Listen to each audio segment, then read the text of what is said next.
Hi everybody, and welcome to my makerspace and studio.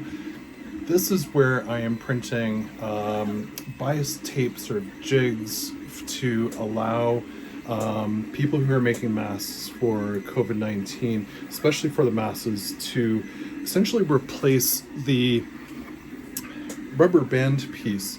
There's a bit of a shortage in Canada of these rubber band pieces. So what people are doing is they're making essentially tiebacks for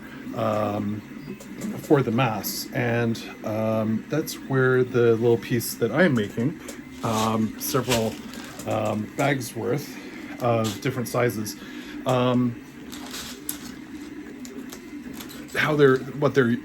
I'm printing and how they're used and things like that. So I am going to talk a little bit about what I'm actually doing with the 3D printer, because they're one of these things that people are kind of interested in, and almost the idea of home-based manufacturing, if you will.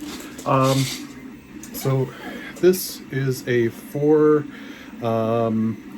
millimeter U style jig. The material goes through here, comes out the other end folded, so you can sort of see that right there. And then I have a 5 millimeter one that's a little bit shorter, a little bit flatter. So I mean flatter, not shorter necessarily. So material goes in there and comes out here. So people can put the material in, start ironing, and make the material fold the way that it's meant to. So to do this, what I'm using is I have a laptop here that uses a piece of software called Cura.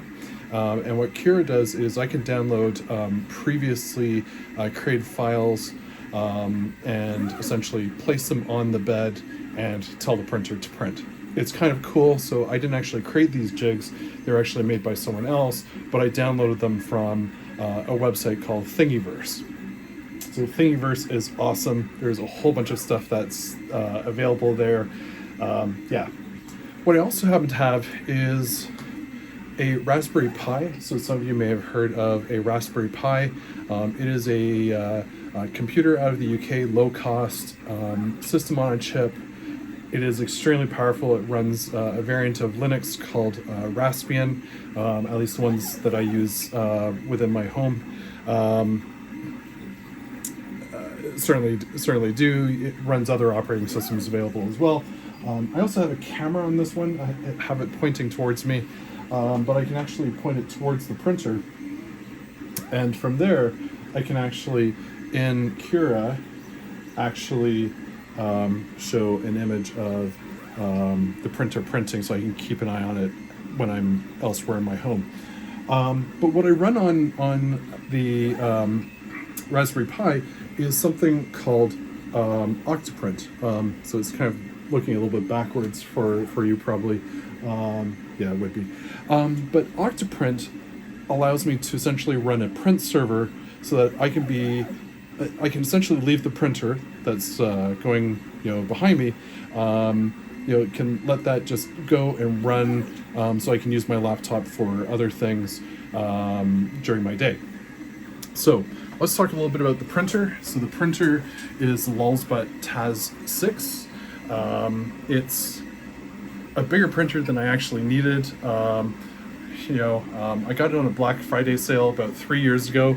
It is epic. It is wonderful. I've done some amazing things with it. And what I have here is I have the material that I'm using here currently in blue.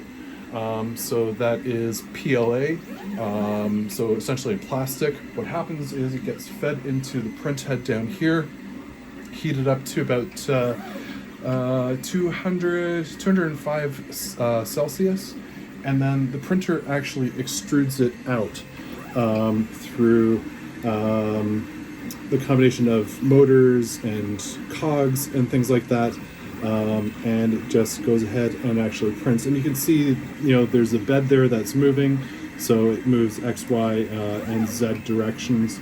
And it literally just squirts out plastic and things like that. I'm using the sort of painter's tape, green tape there to help let the jigs adhere to the plate. The plate's heated to 60 Celsius, and that's how I get a perfect print pretty much every time. You will see one actually fell over, and there was a bit of a mistake there, but you know, sometimes that happens with these projects. So that's essentially what I am doing. Hope you enjoyed this video, and thank you to all the people that are out there creating masks for everybody, and you know, you're doing an important thing for the community, etc. So there we go.